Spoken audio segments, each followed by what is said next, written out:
दोस्तों एक बार फिर से हम आपके लिए CUET UG 2026 application form fill up apply online process की अपडेट लेके आ चुके हैं। किस तरह से आप CUET UG 2026 के लिए अपना फॉर्म अप्लाई कर सकते हो, स्टेप बाय स्टेप कंप्लीट जानकारी आपको इस वीडियो में दी जाएगी। लास्ट डेट की न्यू अपडेट है, यहाँ पर लास्ट डेट एक्सटेंड कर दी गई है। जो लास्ट डेट ऑनलाइन आवेदन करने की 30 जनवरी 2026 थी, अब उसको यहाँ पर बढ़ा दिया गया है। अब आप 4 फरवरी 2026 तक अपना फॉर्म अप्लाई कर सकते हो। लास्ट डेट की अपडेट है, यहाँ पर लास्ट डेट एक्सटेंड कर दी गई है। अंतिम समय में फॉर्म भरते समय आपको कोई भी ऐसी गलती या फिर मिस्टेक नहीं करनी होगी जिसको करने से आपका फॉर्म रिजेक्ट हो सकता है। डेट बढ़ने के बाद में आपको फॉर्म अप्लाई करते समय अगर आपके सामने कोई भी टेक्निकल प्रॉब्लम आ रही है, कोई भी डिफिकल्टी आ रही है, तो उसका हल भी आपको इस वीडियो में मिल जाएगा। अंतिम समय में फॉर्म भरते समय डेट बढ़ने के बाद आपको सभी इंस्ट्रक्शंस भी रीड आउट कर लेने होंगे, तभी आपका फॉर्म भी सक्सेसफुली सबमिट हो पाएगा। अप्लाई करते समय आप किस प्रकार से अपनी पर्सनल डिटेल या फिर क्वालिफिकेशन की डिटेल फिल करोगे, किस तरह से आपको अपना लाइव फोटो कैप्चर करना होगा, एग्जाम सिटी प्रेफरेंस आप कैसे दोगे, किस तरह से आपको अपने डॉक्यूमेंट, सिग्नेचर और फोटोग्राफ कितने केबी में अपलोड करने होंगे, फीस पेमेंट करते हुए रजिस्ट्रेशन से लेकर प्रिंट तक आपको किस प्रकार से अपना फॉर्म अप्लाई कर लेना होगा। पूरी जानकारी के लिए आपको ये वीडियो शुरू से लेके एंड तक बिना स्किप किए हुए देखनी होगी। इस वीडियो को पूरा देखने पर ही आपके सभी सवाल और डाउट क्लियर होंगे। तो चलिए दोस्तों, बिना कोई वक्त कमाए शुरू करते हैं CUET UG 2026 application form fill up की पूरी जानकारी। फॉर्म भरने से पहले आपको सबसे पहले हमारी वेबसाइट IND सरकारी नौकरी के इस पेज पर विजिट करना होगा, जिसका लिंक आपको नीचे description plus first comment box में मिल जाएगा। और हमारे इस पेज पर विजिट करके आप यहां से CUET UG 2026 का एप्लीकेशन फॉर्म फिल कर सकते हो। नेशनल टेस्टिंग एजेंसी NT की ओर से common university entrance test CUET UG 2026 का नोटिफिकेशन रिलीज कर दिया गया था। आवेदन करने की लास्ट डेट एक्सटेंड कर दी गई, जो 30 जनवरी थी उसको 4 फरवरी कर दिया गया है, और जो फीस पेमेंट की 31 जनवरी थी उसको 7 फरवरी कर दिया गया है। करेक्शन की जो डेट 2 से 4 फरवरी थी उसको भी 9 से 11 फरवरी कर दिया गया है। एग्जाम इसका 11 से 31 मई 2026 को कंडक्ट किया जाएगा। एपीएड या फिर 12th पास कैंडिडेट अप्लाई कर सकते हैं। बात अगर एज लिमिट की जाए तो कोई भी अपर एज लिमिट नहीं रखी गई है। फीस 3 सब्जेक्ट के लिए यहाँ पर आप देख सकते हो, जनरल कैटेगरी के लिए 1000 है, EWS OBC के लिए 900, SC ST PH के लिए 800 है, सेंटर जो आउटसाइड इंडिया के उनके लिए 4500 है। एडिशनल सब्जेक्ट चार्ज यहाँ पर प्रत्येक सब्जेक्ट के लिए जनरल कैटेगरी के लिए 400 रहेगा, EWS OBC के लिए 375, SC ST PH के लिए 350, आउटसाइड इंडिया के लिए 1800, जो कि आप ऑनलाइन मोड से पेमेंट कर सकते हो। सिलेक्शन होगा इसमें आपका एंट्रेंस एग्जाम के आधार पे ऑनलाइन अप्लाई कर सकते हो। CUET.NT.nic.in ये इसकी ऑफिशियल वेबसाइट है, जिससे आप फॉर्म अप्लाई कर सकते हो। इंपोर्टेंट लिंक सेक्शन के अंतर्गत ऑफिशियल नोटिफिकेशन के साथ में आपको डेट एक्सटेंडेड नोटिस PDF का भी लिंक दिया गया। इस लिंक पर क्लिक करके आप इसकी जो डेट एक्सटेंड की गई है वो आप चेकआउट कर सकते हो। यहाँ पर आपको टेबल देखने को मिल जाएगी। इसमें जो लास्ट डेट 30 जनवरी थी उसको 4 फरवरी कर दिया गया है, और जो यहाँ पर फीस पेमेंट की 31 जनवरी थी उसको 7 फरवरी कर दिया गया है। करेक्शन की जो 2 से 4 फरवरी थी उसको 9 से 11 फरवरी कर दिया गया है। तो यहाँ पर न्यू अपडेट है डेट एक्सटेंडेड से रिलेटेड, वो आप चेकआउट कर ले। Date extended PDF read out करने के बाद में आपको ऑफिशियल नोटिफिकेशन PDF लिंक पर क्लिक करना होगा, तो आपके सामने इसकी ऑफिशियल एडवर्टाइजमेंट की PDF भी ओपन हो जाएगी। इसमें आपको कंप्लीट डिटेल देखने को मिल जाएगी, जैसे कि क्या आपका एलिजिबिलिटी क्राइटेरिया है, क्वालिफिकेशन, एज लिमिट आपकी क्या रहेगी, सिलेक्शन क्राइटेरिया, एग्जामिनेशन सेंटर की लिस्ट आपको यहाँ पर देखने को मिल जाएगी। एग्जामिनेशन पैटर्न, सिलेबस आपको डिटेल में टॉपिक वाइज प्रोवाइड करा दिया गया है। साथ ही साथ फॉर्म अप्लाई करने से रिलेटेड भी आपको गाइडलाइंस दे दी गई है, किस तरह से आपको लाइव फोटो कैप्चर करना होगा, डॉक्यूमेंट, सिग्नेचर आप अपलोड करोगे। पूरी प्रक्रिया के लिए आपको ये पूरी PDF रीड आउट करना अनिवार्य है। इसको पूरा पढ़ने से ही आपके सभी सवाल और डाउट क्लियर होंगे। PDF रीड आउट करने के बाद में आपको अप्लाई ऑनलाइन के इस लिंक पर क्लिक करना होगा, तो आपके सामने ऑनलाइन आवेदन करने का ये ऑफिशियल पोर्टल ओपन हो जाएगा। गाइस, यहाँ पर अगर आपने पहले से रजिस्ट्रेशन कर रखा है तो आपको यहाँ पर लॉगिन के इस सेक्शन में आना है, और यहाँ पर आपको लॉगिन की स्टेप पर क्लिक करना है। फिर आपके सामने यहाँ पर कुछ इस तरह से इंटरफेस ओपन होगा। अब यहाँ पर आपको अपना एप्लीकेशन नंबर एंटर करना है, अपना पासवर्ड आपको एंटर करना है, ये कैप्चा कोड आपको यहाँ पर एंटर करना है, और उसके बाद फिर आपको लॉगिन की स्टेप पर क्लिक करते हुए अपने डैशबोर्ड में लॉगिन करके अपना फॉर्म अप्लाई कर लेना है। और अगर आप यहाँ पर 2026 में इस टेस्ट के लिए फर्स्ट टाइम अप्लाई करने जा रहे हो, तो सबसे पहले यहाँ पर आपको अपना रजिस्ट्रेशन करना होगा। उसके लिए आपको यहाँ पर रजिस्ट्रेशन के इस सेक्शन में आना है और यहाँ पर आने के बाद आपको न्यू रजिस्ट्रेशन की इस टैब पर क्लिक करना है। उसके बाद आपके सामने यहाँ पर कुछ जनरल इंस्ट्रक्शंस ओपन होंगे, आपको इन्हें केयरफुली रीड आउट कर लेना है। इस पेज को नीचे स्क्रॉल डाउन करना है। यहाँ पर आने के बाद गाइज आपको इस चेकबॉक्स को ओके करना है और फिर क्लिक हियर टू प्रोसीड के इस ऑप्शन पर क्लिक कर देना है। उसके बाद आपके सामने यहाँ पर कुछ इस तरह से इंटरफेस ओपन होगा। अब यहाँ पर आपको अपनी बेसिक इन्फॉर्मेशन देते हुए अपना रजिस्ट्रेशन करना है। सबसे पहले यहाँ पर आपको अपना नाम एंटर करना है अपनी 10वीं की मार्कशीट के अकॉर्डिंग। फिर आपको अपने फादर का नाम एंटर करना है। उसके बाद आपको अपनी मदर का नाम यहाँ पर एंटर करना है। उसके बाद यहाँ पर आप अपनी डेट ऑफ बर्थ सेलेक्ट करेंगे। फिर यहाँ पर आप अपना जेंडर सेलेक्ट करेंगे। फिर आपको यही डिटेल जो आपने यहाँ पर प्रोवाइड कराई है उसे एक बार फिर से एंटर करके कंफर्म कर लेना है।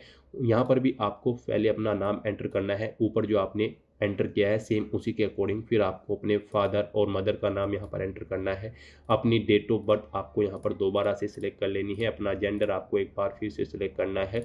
फिर गाइज यहाँ पर आपको अपना प्रजेंट एड्रेस एंटर करना है। यहाँ पर आप अपना प्रजेंट एड्रेस एंटर करें। उसके बाद यहाँ पर आपको अपना कम्युनिकेशन एड्रेस एंटर करना है, इलेक्ट्रॉनिक कम्युनिकेशन एड्रेस। इसमें आपको यहाँ पर अपनी ईमेल आईडी एंटर करनी है, उसे एक बार फिर से एंटर करके कंफर्म कर लेना है।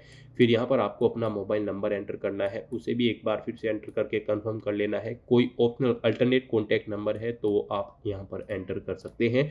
उसके बाद यहाँ पर आपको अपना परमानेंट एड्रेस एंटर करना है। यहाँ पर आप अपना परमानेंट एड्रेस एंटर करें और अगर आपका परमानेंट एड्रेस आपके यहाँ पर प्रेजेंट एड्रेस के अकॉर्डिंग सेम है तो आप इस चेकबॉक्स को ओके कर देंगे। ऑटोमेटिकली आपका परमानेंट एड्रेस आपके प्रेजेंट एड्रेस के अकॉर्डिंग यहाँ पर फिल हो जाएगा।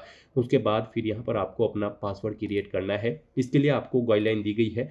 पासवर्ड यहाँ पर आपका 8 से 13 कैरेक्टर के बीच में होना चाहिए और ये अल्फा न्यूमेरिक फॉर्मेट में होना चाहिए। मीन्स आपके पासवर्ड में कम से कम एक अपर केस कैरेक्टर, एक लोअर केस कैरेक्टर, एक इंटीजर नंबर और एक स्पेशल कैरेक्टर जैसे कि @ हैश या फिर डॉलर होना चाहिए। तो इस फॉर्मेट में यहाँ पर आपको अपना पासवर्ड एंटर करना है।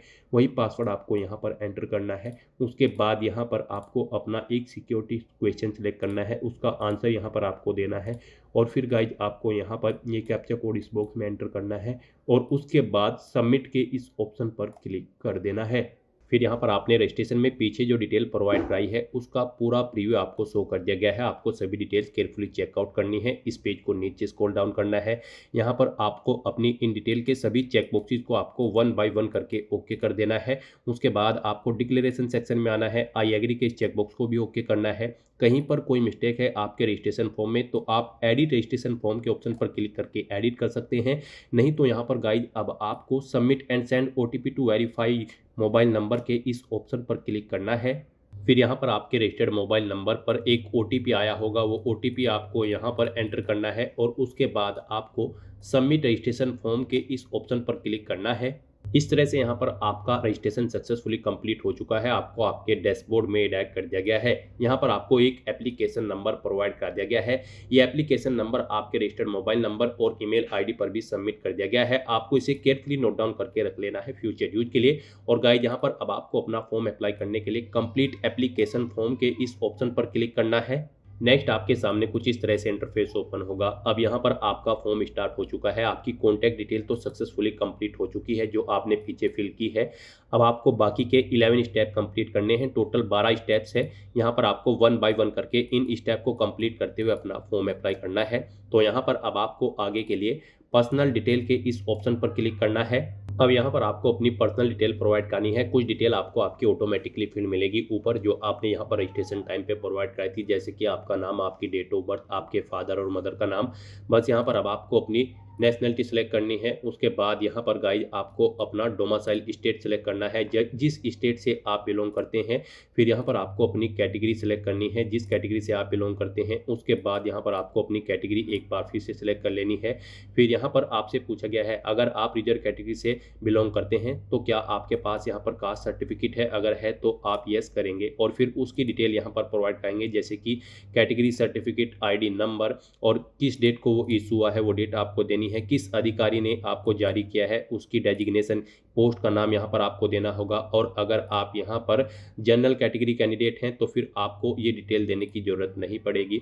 फिर यहाँ पर आपको अपनी कैटेगरी सिलेक्ट कर लेनी है दोबारा से। अगर आप जनरल कैटेगरी कैंडिडेट हैं फिर आपसे पूछा गया कि क्या आप डायबिटिक कैंडिडेट हैं, अगर हैं तो आप यस करेंगे, नहीं है तो नो ऑप्शन सेलेक्ट करेंगे।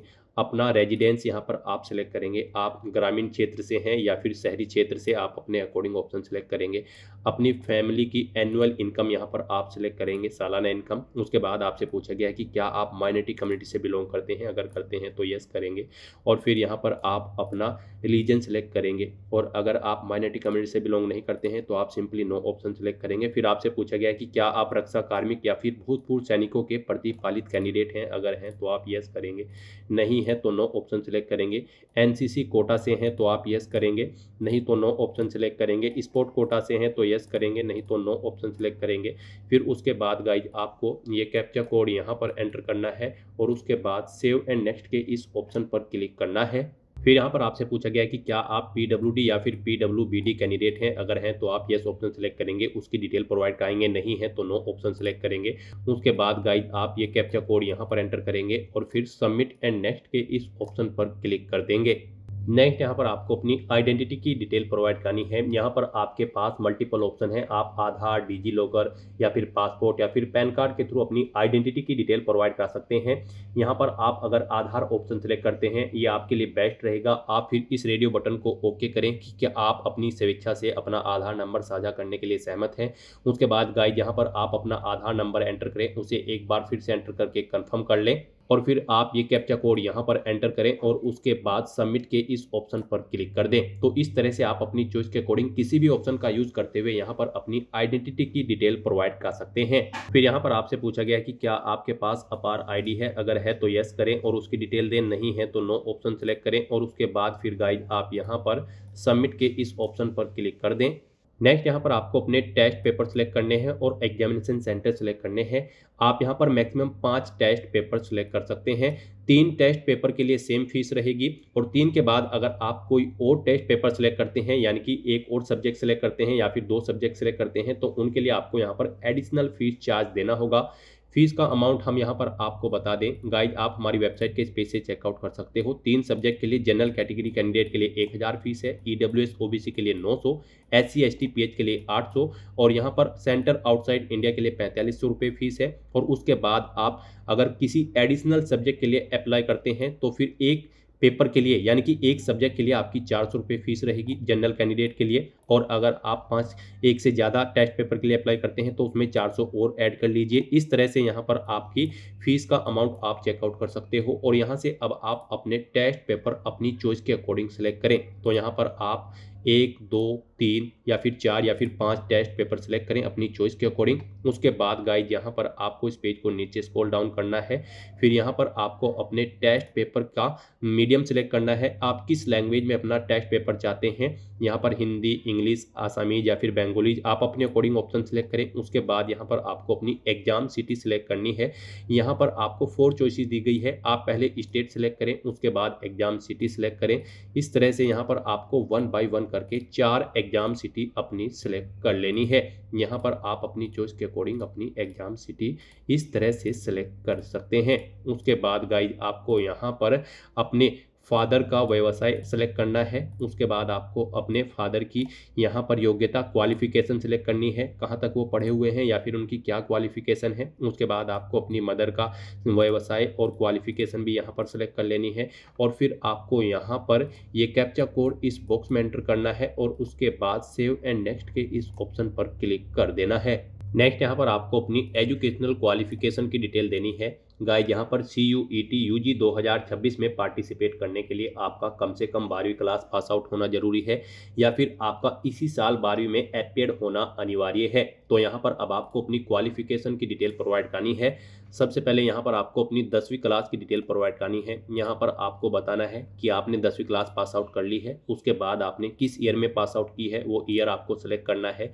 आपको यहाँ पर 10th और इक्विवेलेंट ऑप्शन सेलेक्ट करना है क्वालिफाइंग एग्जाम में। उसके बाद यहाँ पर आपको बताना है आपने 10वीं क्लास रूरल एरिया या फिर अर्बन एरिया किससे की है। उसके बाद यहाँ पर आपको अपने कॉलेज का प्रकार सेलेक्ट कर लेना है, वो केंद्रीय विद्यालय था या फिर जवाहर नवोदय विद्यालय या फिर गवर्नमेंट एडिट या फिर प्राइवेट, आप अपने अकॉर्डिंग ऑप्शन सेलेक्ट करेंगे।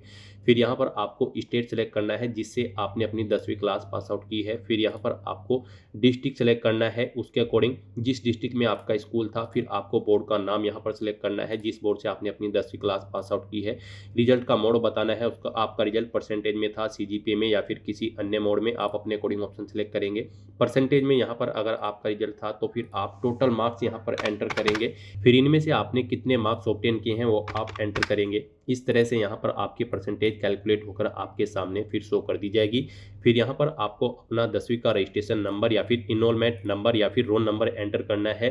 स्कूल कॉलेज का नाम और पता यहाँ पर आपको एंटर करना है। अपने स्कूल या कॉलेज का पिन कोड यहाँ पर आपको एंटर करना है। ये सभी डिटेल्स आपको आपकी 10वीं की मार्कशीट में मिल जाएगी। फिर यहाँ पर आपको ऐसे ही अपनी 12वीं क्लास की डिटेल एंटर करनी है। यहाँ पर आपको पहले ऑप्शन सेलेक्ट करना है, आप पास आउट है या फिर एपियर्ड है। अगर आप एपियर्ड है तो आप एपियरिंग ऑप्शन सेलेक्ट करेंगे। उसके बाद यहाँ पर आपको ईयर ऑटोमेटिकली 2026 मिलेगा। फिर यहाँ पर आपको क्वालिफाइंग एग्जाम सेलेक्ट कर लेना होगा, क्लास 12 और इक्विवेलेंट या फिर हायर सेकेंडरी 3 ईयर कोर्स, आप अपने अकॉर्डिंग ऑप्शन सेलेक्ट करेंगे। प्लेस ऑफ स्कूल यहाँ पर आप सेलेक्ट करेंगे, रूरल एरिया में है या फिर अर्बन। फिर यहाँ पर आपको स्कूल या कॉलेज का टाइप सेलेक्ट कर लेना है, वो केंद्रीय विद्यालय है, जवाहर नवोदय है या फिर गवर्नमेंट एडिड है। यहाँ पर क्वालिफाइंग एग्जामिनेशन स्टेट आपको सेलेक्ट करना है, डिस्ट्रिक्ट सेलेक्ट कर लेना है, बोर्ड का नाम सेलेक्ट करना है जिस बोर्ड से आप 12वीं क्लास कर रहे हैं। फिर आपको यहाँ पर स्कूल कॉलेज का नाम और पता देना है, स्कूल कॉलेज का पिन कोड यहाँ पर आपको अपने एंटर करना है। और गाइज अगर आप 12वीं क्लास पास आउट कर चुके हैं तो आप पास ऑप्शन सेलेक्ट करेंगे। फिर यहाँ पर आपको पासिंग ईयर सेलेक्ट करना है जब आपने अपनी 12वीं क्लास पास आउट की है। फिर यहाँ पर आपको क्वालिफाइंग एग्जाम में क्लास 12 और इक्विवेलेंट या फिर हायर सेकेंडरी 3 ईयर कोर्स आपने जो भी कर रखा है आप ऑप्शन सेलेक्ट करेंगे। प्लेस ऑफ स्कूल यहाँ पर आप सेलेक्ट करेंगे, आपका स्कूल रूरल क्षेत्र में है या फिर अर्बन में। उसके बाद यहाँ पर आपको स्कूल या कॉलेज का टाइप सेलेक्ट कर लेना है, वो गवर्नमेंट है, प्राइवेट है या फिर केंद्रीय विद्यालय है, आप अपने अकॉर्डिंग ऑप्शन सेलेक्ट करेंगे। फिर यहाँ पर आपको स्टेट सेलेक्ट करना है जिस स्टेट से आपने 12वीं क्लास पास आउट की है। फिर आपको अपना डिस्ट्रिक्ट सेलेक्ट कर लेना है।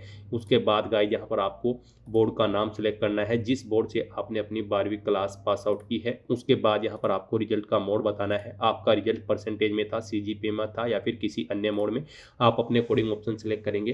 परसेंटेज में अगर था तो आप यहाँ पर टोटल मार्क्स एंटर करेंगे। उसके बाद इनमें से आपने कितने मार्क्स ऑब्टेन किए हैं वो आप एंटर करेंगे। उसके बाद गाइज यहाँ पर आपकी परसेंटेज कैलकुलेट करके आपको शो कर दी जाएगी। फिर यहाँ पर आपको अपने 12वीं का रजिस्ट्रेशन नंबर या फिर इनरोलमेंट नंबर या फिर रोल नंबर एंटर करना है। अपने स्कूल या कॉलेज का नाम और पता यहाँ पर आपको एंटर करना है। अपने स्कूल या कॉलेज का पिन कोड यहाँ पर आपको एंटर करना है। ये सभी डिटेल्स आपको आपकी 10वीं और 12वीं की जो मार्कशीट या फिर सर्टिफिकेट्स हैं उनमें मिल जाएगी। उनमें से आपको यहाँ पर केयरफुली इन्हें 1 बाय 1 करके फिल करना है। उसके बाद गाइज आपको ये कैप्चा कोड यहाँ पर एंटर करना है और फिर सेव एंड नेक्स्ट के इस ऑप्शन पर क्लिक कर देना है। इस तरह से यहाँ पर आपको अपनी एजुकेशनल क्वालिफिकेशन की डिटेल प्रोवाइड करनी है। फिर यहाँ पर आपसे पूछा गया कि क्या आप यहाँ पर जुड़वा भाई बहन हैं और आप दोनों CUET UG 2026 में अप्लाई कर रहे हैं। अगर कर रहे हैं तो येस ऑप्शन सेलेक्ट करें। फिर यहाँ पर आप अपने जुड़वा भाई या बहन का 10वीं क्लास का रोल नंबर एंटर करें, उसका नाम यहाँ पर आप एंटर करें। नहीं कर रहे हैं आप अप्लाई, आप जुड़वा भाई बहन नहीं है तो आप नो ऑप्शन सेलेक्ट करेंगे। उसके बाद गाइज आप ये कैप्चा कोड यहाँ पर एंटर करेंगे और फिर सेव एंड नेक्स्ट के इस ऑप्शन पर क्लिक कर देंगे। नेक्स्ट यहाँ पर आपको अपनी इमरजेंसी कॉन्टैक्ट डिटेल प्रोवाइड करनी है। यहाँ पर आप अपने पेरेंट्स या फिर गार्जियन का मोबाइल नंबर या फिर ईमेल एड्रेस एंटर कर सकते हैं। यहाँ पर आप पहले कंट्री कोड सेलेक्ट करें, उसके बाद अपने पेरेंट्स या फिर गार्जियन का मोबाइल नंबर एंटर करें, उनकी ईमेल आईडी यहाँ पर आप एंटर करें और उसके बाद गाइज आप ये कैप्चा कोड यहाँ पर एंटर करें और फिर गेट OTP के इस ऑप्शन पर क्लिक कर दें। फिर यहाँ पर आपने जो अपने पेरेंट्स या गार्जियन के इमरजेंसी कॉन्टैक्ट नंबर और ईमेल आईडी प्रोवाइड कराई है उन पर एक OTP गया होगा, वो OTP आपको यहाँ पर एंटर करने हैं और उसके बाद आपको यहाँ पर वेरीफाई एंड नेक्स्ट के इस ऑप्शन पर क्लिक कर देना है। नेक्स्ट यहाँ पर आपको अपना लाइव फोटो कैप्चर करना है। गाइज अपने वेब कैमरा या फिर मोबाइल फ़ोन के थ्रू आप अपना फ़ोटो कैप्चर कर सकते हैं। फ़ोटो कैप्चर करते समय आपको कुछ चीज़ों का ध्यान रखना है। यहाँ पर जब आप अपना फ़ोटो कैप्चर करेंगे तो उसमें आपका 80% चेहरा दिखाई देना चाहिए और फ़ोटो यहाँ पर आपको कानों सहित बिना मास्क के कैप्चर करना है। यहाँ पर आपको अपना फ़ोटो कैप्चर करने के लिए गाइज कैप्चर फोटोग्राफ के इस ऑप्शन पर क्लिक करना है और उसके बाद अपलोड फोटोग्राफ के इस ऑप्शन पर क्लिक करते हुए अपना फ़ोटो कैप्चर कर लेना है। यहाँ पर फ़ोटो कैप्चर करते समय आप जिस स्थान पर अपना फ़ोटो कैप्चर करेंगे वहाँ पर प्रॉपर वे में लाइट होनी चाहिए, सिंपल प्लेन बैकग्राउंड आपका होना चाहिए। इस तरह से यहाँ पर आप अपना वेब कैमरा के थ्रू फ़ोटो कैप्चर कर सकते हैं और अगर आपके पास वेब कैमरा नहीं है तो आप अपने मोबाइल फ़ोन के थ्रू भी अपना लाइव फ़ोटो यहाँ पर कैप्चर कर सकते हैं। उसके लिए गाइज आपको ये QR कोड अपने अब मोबाइल फ़ोन से स्कैन करना है। जो आपके फ़ोन में QR कोड रीडर ऐप होगा उसके थ्रू आप इसे स्कैन करें और फिर वहाँ पर लिंक पर क्लिक करते हुए आप अपना लाइव फ़ोटो कैप्चर कर दें। इसी तरह से आपको कैप्चर फोटोग्राफ और अपलोड फोटोग्राफ के ऑप्शन पर क्लिक करते हुए यहाँ पर अपना फ़ोटो कैप्चर कर लेना है। इस तरह से यहाँ पर आपका लाइव फ़ोटो कैप्चर हो जाएगा। यहाँ पर अगर आप इसे दोबारा से एडिट करना चाहते हैं तो एडिट के ऑप्शन पर क्लिक करके दोबारा से आप अपना फ़ोटो ले सकते हैं और अगर ये ओके है तो बस यहाँ पर अब आपको सेव एंड नेक्स्ट के इस ऑप्शन पर क्लिक करना है। नेक्स्ट यहाँ पर आपको अपने डॉक्यूमेंट अपलोड करने हैं। यहाँ पर आपको अपना पासपोर्ट साइज फ़ोटो अपलोड करना है, अपने सिग्नेचर अपलोड करने हैं और अपना ID प्रूफ यहाँ पर आपको अपलोड करना है। रिजर्व कैटेगरी से आप अगर बिलोंग करते होंगे तो आपको अपना कास्ट सर्टिफिकेट भी यहाँ पर अपलोड करना पड़ सकता है।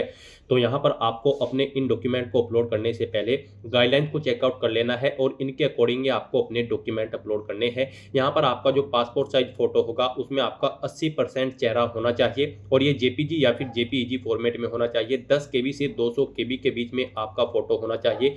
सिग्नेचर आपके 10 KB से 50 KB के बीच में होने चाहिए और आपका जो ID प्रूफ होगा वो गाइज यहाँ पर 10 KB से 200 KB के बीच में होना चाहिए और आपके ये सभी डॉक्यूमेंट JPG या फिर JPEG फॉर्मेट में होने चाहिए। तो आपको अपने डॉक्यूमेंट को अपलोड करने के लिए चूज फाइल के ऑप्शन पर क्लिक करना है, फाइल को सेलेक्ट कर लेना है और फिर यहाँ पर एक्शन में अपलोड के ऑप्शन पर क्लिक करते हुए आपको 1 बाय 1 करके अपने इन सभी डॉक्यूमेंट को अपलोड कर देना है और फिर व्यू के इस सेक्शन में आप व्यू के लिंक पर क्लिक करके अपने इन डॉक्यूमेंट्स को व्यू भी कर सकते हैं।